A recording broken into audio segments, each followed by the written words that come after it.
to Westeros, where the fight for the kingdom is on. Anyone can die. I choose violence. Where great families live and die for the Iron Throne. They're all weaving these tangled webs. Some are noble. Jon Snow's everybody's hero. Some are not. If you're going to be bad, be really bad. I won my crown! So many kings and queens in waiting. It's about power and greed. But an icy foe may well defeat them all. When's it start? Season 7 is coming, and so are the dragons. So let's burn through the epic saga to date. This is what Game of Thrones does. It sucks you in. With Game of Thrones, the story so far. When you play the Game of Thrones, you win. You die. There is no middle ground. As Season 1 opens, it's the calm before the storm. King Robert Baratheon rules from the capital, King's Landing, but his days are numbered. To be king in Westeros, you sit on the Iron Throne in King's Landing and you're ruling over the 7 kingdoms. Start the damn joust before I piss myself. He's locked in a loveless marriage and only chose his queen for her family's name to hold his kingdom together. I'm very sympathetic to Cersei. She was completely in love with him. She was in awe of him almost. And he turned into this almost semi-abusive drunk. Sometimes I don't know what holds it together. Our marriage. This unhappy couple have 3 golden-haired children to their name. But Cersei keeps a deadly secret from Robert. The children are not his. The truth will be discovered on a royal trip north, and it's here that our story really begins. The king has asked his old ally Ned Stark to help him rule. Ned and his wife Catelyn govern the north, fiercely loyal to the crown. The Starks stand for loyalty, integrity, bravery. They are really the moral compass of the show. They're the good guys, and they're the ones that you find yourself rooting for from the start. The couple have 5 children, 3 sons and 2 daughters, and the decimation of this happy family will reverberate throughout our tale. They're almost too innocent for that world. King Robert arrives with his queen, Cersei, and with them is the whole Lannister clan. That's Jaime Lannister, the Queen's twin brother. Oh, the Lannisters.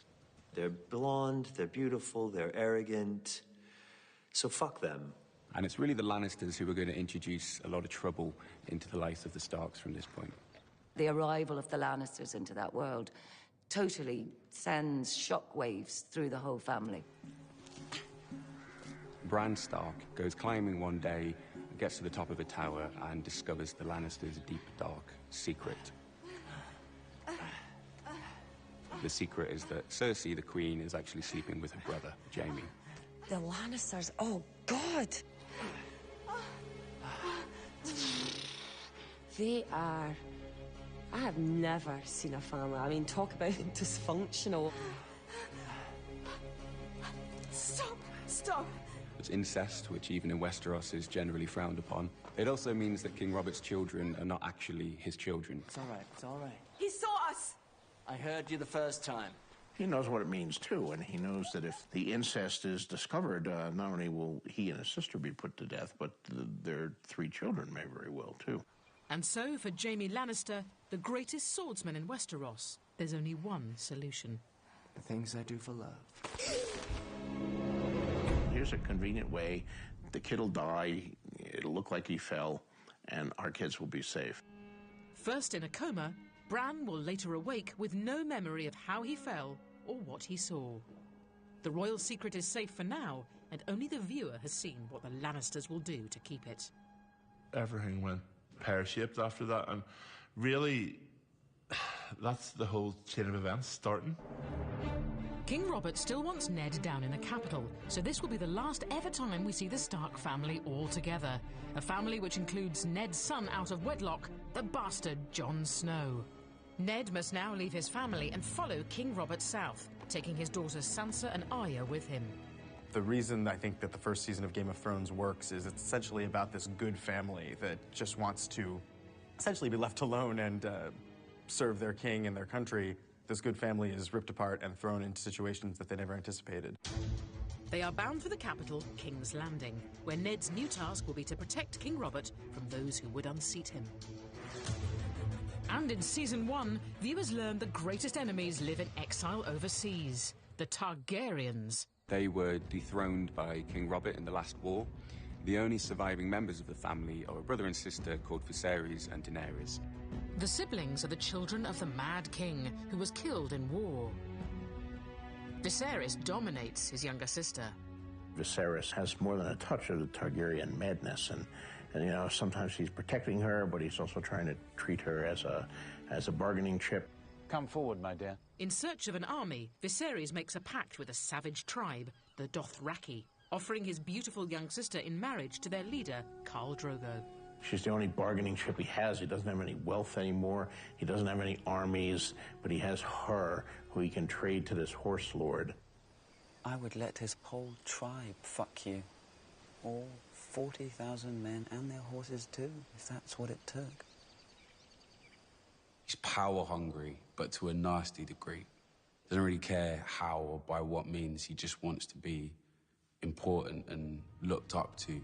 But his plans backfire. Daenerys and Khal Drogo fall in love and become quite the power couple. Suddenly she finds herself with Khal Drogo empowered. People are obeying her. Tell him I want what was bargained for, or I'm taking you back. He just completely underestimates not only Dany, but Khal Drogo. What's he saying? He says yes. You shall have a golden crown. It's a real coming-of-age story. Throughout the first season, she really grows into herself. Look away, Khaleesi. No. This is one of the turning points for Daenerys. I think this is when you realize that she's prepared to sacrifice anything for the greater good. A crown for king.